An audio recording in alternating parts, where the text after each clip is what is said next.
Hands-on demonstration on chart construction. Line chart. Okay, so if we're ready, let's now start. First, let's check our first table, which is table number 1, distribution of enrollment in tertiary education in the Philippines for the academic years 2009 to 2019. Okay, so again, is table number 1, distribution of enrollment in tertiary education in the Philippines for the academic years 2009 to 2019. So we have a column for academic year, yan. So 2009 to 2019, and then we have another column here for enrollment for that particular academic year. So kung meron tayong ganitong klaseng data, ano po kaya ang tawag dito and ano kaya yung best na gamitin for this kind of data? This is a time series data, and the best way to create a graph for this is the line chart. Okay? So bakit? Kasi gusto natin malaman yung movement or trend ng variable natin na enrollment across the time period. So we have here a yearly period to. Okay? Okay, so ang source niya ay from Commission on Higher Education. So let us now start. For the purpose of uniformity, position your cursor on cell B3. Ayan, maharang yung zoom eh. Ayan. Position your cursor on cell B3. Okay? So again, madalas niyo ako maririnig nagagamit ng mga cell names para particular or specific yung position ng aking cursor. Okay? So position your cursor on cell B3. Click Insert. Okay, so I'm sure you're all familiar na po sa ribbons and tabs ng Excel at this moment. Okay, then go to the charts group and choose line with markers. Okay, so from the list ng ating mga lines, may 2D, 3D, 2D area, 3D area.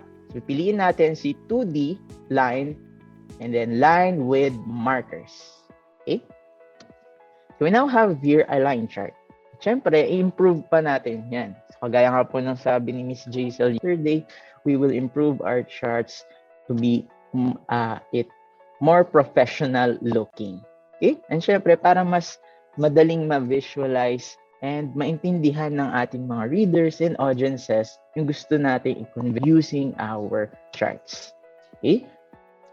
So, let us now start. So, meron na tayo at this moment line chart, but we will move this into a separate sheet. So, why? Dahil gusto natin makapag-focus lang tayo in improving our chart and wala yung mga unnecessary backgrounds like the data here. Okay? So, let's move our chart. First, click and activate the chart. Okay? So, pag hindi click and activated ang inyong chart, we have these simple ribbons here. Pero pag naka-activate siya, madadagdagan siya ng chart tools and then 2 added ribbons. Okay? But for MS Excel 2007 and lower, 3 po yung lalabas na ribbons po. Okay? So let's go to the Design tab. Yan. And then click the Move Chart. Siya yung pinakadulo. Okay? Excuse me. So Move Chart. And click, once na click na natin yung move chart, mag-open siya ng message box and then click or i-tick natin yung new sheet and let's name this chart. Click OK and yan. So dapat na nalit na yung ating existing chart into a new worksheet. Okay, so for the other participants, okay, so pwede nyo pong gamitin yung ating in chart construction. Okay? So kindly check nyo na lang din po yung PDF file natin na steps in chart construction. Verify po since yung ating mga steps na ginagawa dito ay makikita rin po doon. And actually, yung mga steps na ginagawa po natin right now ay dadaanan din natin later on. So, may mga few steps na magpaparehas kada gagawa tayo ng chart. Okay? So, para lumabas po yung bilog, click lang anywhere on the chart. Ayan. So, malalaman yung activated na siya pag may bilog na sa corners and sides ng ating chart. Okay? So, click nyo lang po anywhere inside the chart. Ayan. Okay.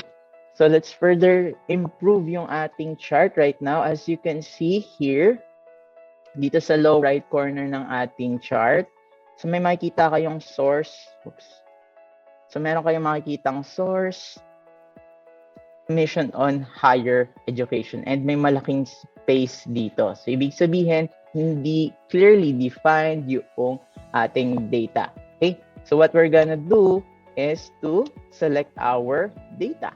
So yun lang po. Again, habang activated ang inyong chart, pag hindi po activated, click anywhere inside your chart.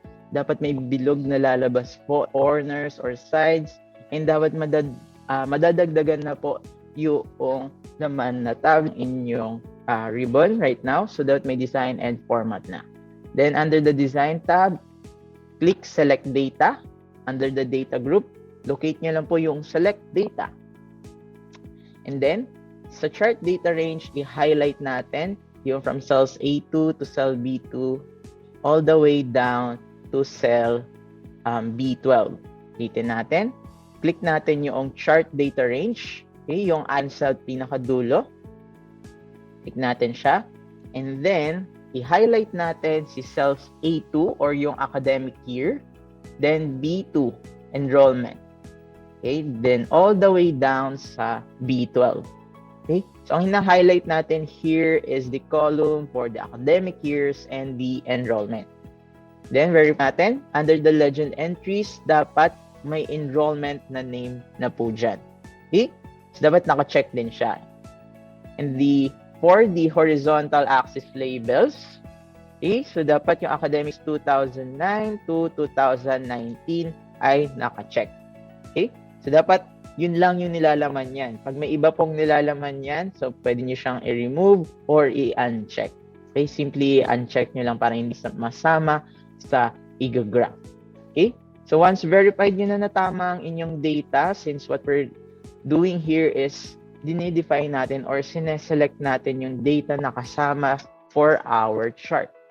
Okay, once verified, click OK, and ayan. So as you can see, nawala na po yung source doon sa lower right corner ng ating graph, and nawala na rin yung malaking space here. And actually, nagbago rin yung title. Okay? Okay, so let's now proceed. Okay, so what is the next step? After natin ma-select or ma-define yung ating data, ang next step po is to further improve pa. So let's add na po a chart title. Okay? So what is our chart title? So right now, nakalagay na enrollment siya. So what if wala tayong lumabas na chart title? Okay? So ang gagawin natin, so kung katulad nito na wala kagad na chart title, hindi po kailangan burahin ng iba. Pag wala lang pong chart title, okay? So click nyo lang po yung yan, sa design tab ulit po. And then add chart element. Then chart title above chart. Okay, so ulitin po natin.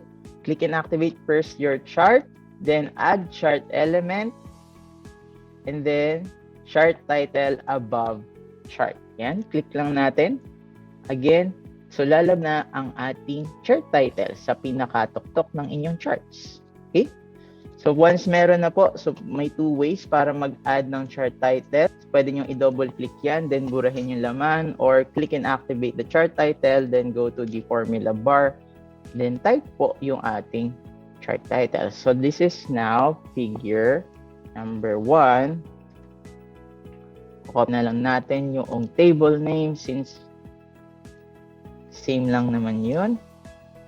Yan, nawala siya. Figure 1. Distribution of enrollment in tertiary education in the Philippines for the academic years 2009 to 2019. So now we have our chart title, Figure 1, Distribution of enrollment in tertiary education in the Philippines for academic years 2009 to 2019. Okay, so ano yung next step? To further improve our chart, so let's add an axis title. So same lang nung step sa pag-add ng chart title, go to the design tab, add chart element, look for the axis title, primary vertical. Okay? Ang axis title natin here would be the enrollment. So ito yung number of enrollments. Yan. So again, add chart element, axis title, primary, vertical. This moment, nakapag-add na tayo ng chart title and ng ax title. Okay, so ano yung next step natin? So actually, ayan, ang next step natin is prove naman natin yung vertical axis natin. Okay? So as you can see here, 0 na siya nag-i-start, pero what if na hindi siya 0 nag-i-start? So maybe some other participants may encounter na line or dash lang nag-i-start yung ating vertical axis. Okay? So paano natin yun maayos? So click and activate first your vertical axis. So dapat meron pong lalabas sa mga circles or bezels dyan sa corner ng inyong vertical axis or yung enrollment. Then, click Format Axis and mag-open na siya ng Format Axis na task pane sa right side portion ng inyong Excel. Okay, so dapat may panel or may pane pong mag-open sa right side ng inyong Excel. Okay, so madalas po natin gagamitin yung pane na to sa right side. Okay, so as nyo maririnig ako, right click and then click format axis and so on. So next, let us go to the number. So dapat under siya ng axis options yung mukhang vertical bars, yung tatlong vertical bars dyan. So click nyo lang po yung arrow down na number and then click nyo yung category na number. So maybe yung other participants nakalagay dyan, general or text or custom. Okay? So dapat naka-number po siya. Yung sa po, naka-number naman na siya. Okay? So once naman na na-define nyo yan once sa inyong graph, okay? So mostly, ang nangyayari is palagi nang naka-categorize as number siya. Okay? So for others, pag po number, i-change na po na number para sa 0, magi-start ang inyong vertical axis. Then, click anywhere outside of your chart. So, dapat magi-start na sa 0 yung ating vertical axis. Okay, let's further improve po ang ating vertical axis. Yan. Okay. So, ano ang next step natin? So, here, makikita natin na nakalagay in millions yung ating mga enrollment. Okay. So, click and activate lang ang ating vertical axis. And then, again, punta po tayo sa axis options. This time, babawasan natin yung zeros. Kasi as you see here, so in millions siya. So what if mabot ng billions, trillions, napakadaming zero. And kailangan pa natin pag-isipin yung audiences na bibilangin ko muna to. So nasa 6 yung 0, 9 yung 0, 12 yung zeros bago natin mabanggit kung ilang milyon ba talaga yung ating ta. So what we're gonna do here is babawasan natin yung zeros. So punta ulit tayo sa axis options, yung drop down arrow dyan. Pag wala pong laman, i-click nyo lang po yung arrow. And then display units. And then gagawin natin, since ang pinakamababa natin here na value is in 500,000, so dapat siya ang gagamitin natin as base. So this is display units in 100,000. Next, so makikita 45, 40, and so on hanggang 5 times 100,000.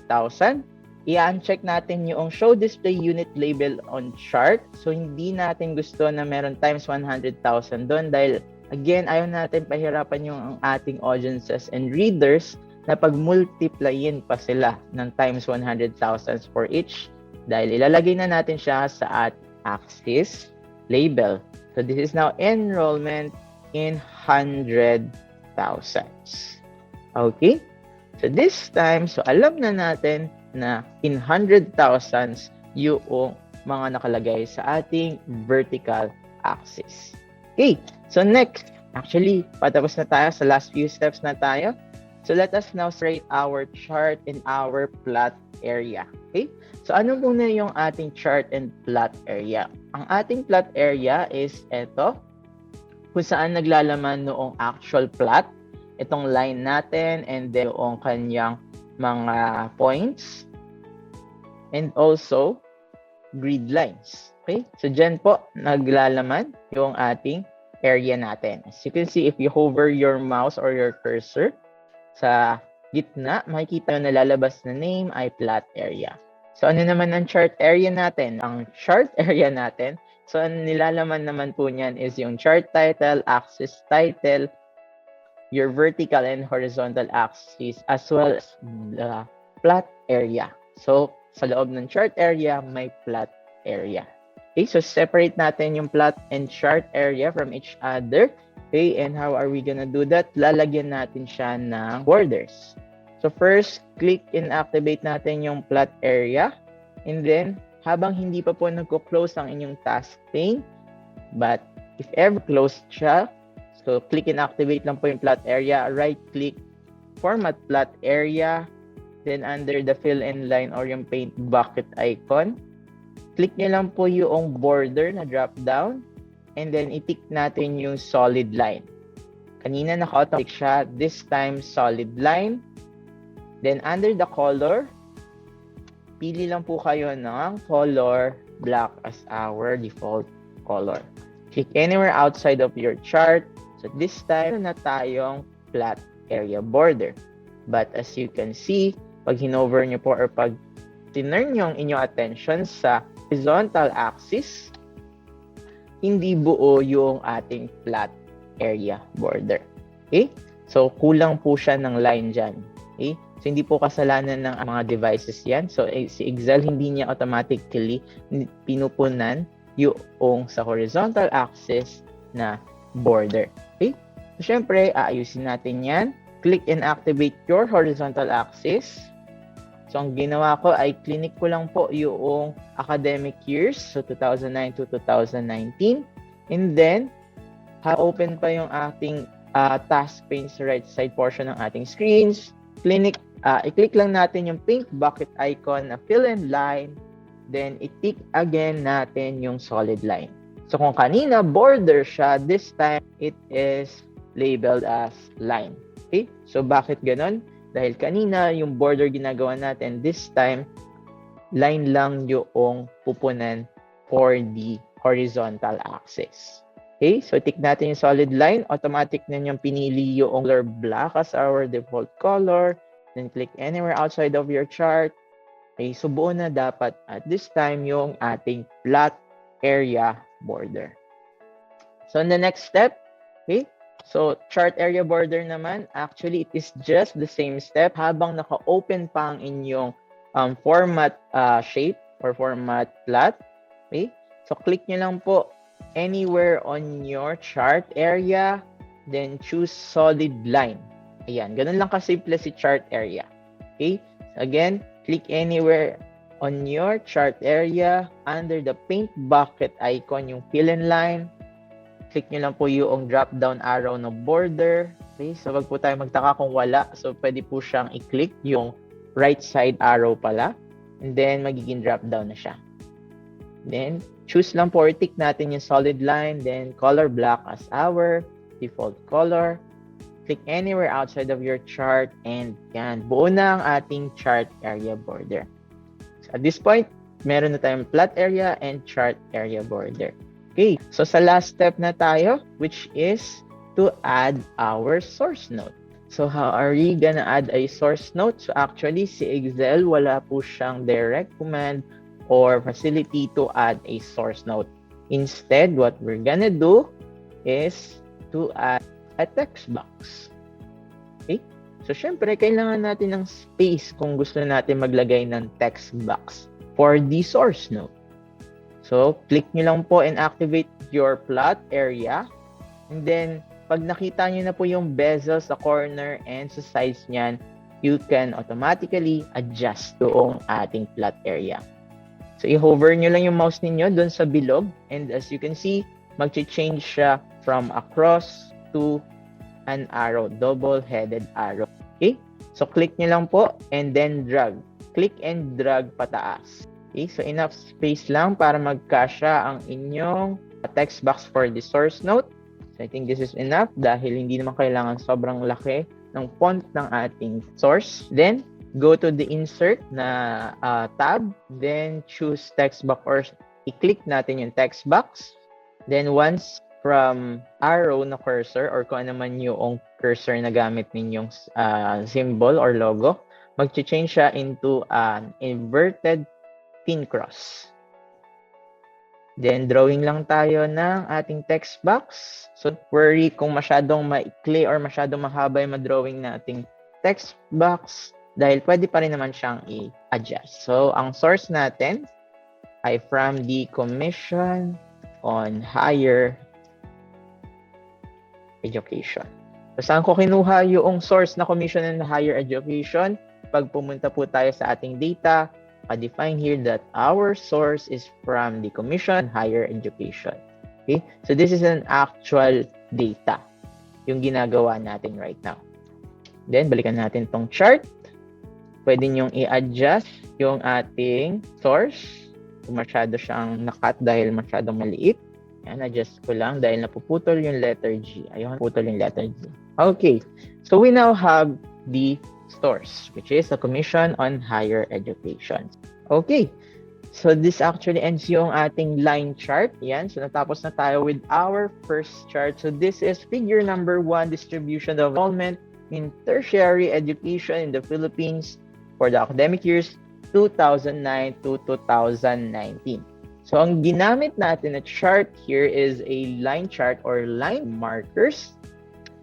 So, bakit natin ginamit yon? Because this is a time series data and we want to emphasize the movement or the trend of our data.